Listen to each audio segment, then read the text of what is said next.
You can have some AMLs where a patient will come in with a low white blood cell count, and yes, if they're refractory to conventional therapy, and you try a few more rounds and they're still kind of resistant or refractory, you can at least maintain them with transfusions, maybe a few antibiotics. They can actually go, while it's not ideal, you're not going to cure them, you can at least palliate them effectively. This is a difficult population even to palliate because it's so explosive in its growth. You have to use, say hydroxyurea, which if you have to use hydrea to control FLT3-ITD AML, the patient quickly gets just horrifying mucositis because of the doses you have to use to control the proliferative nature of this disease.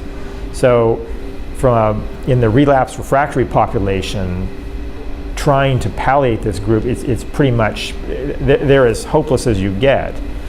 In the upfront setting, we all kind of know this when they come in, these high white count with a FLT3 mutation. We can see that, okay, we might beat them into remission, but they are going to relapse. They're sort of these ticking time bombs. And this, of course, is, these were these high-risk patients for years that would relapse. We could never get them to transplant. They'd relapse before you could get them even to transplant.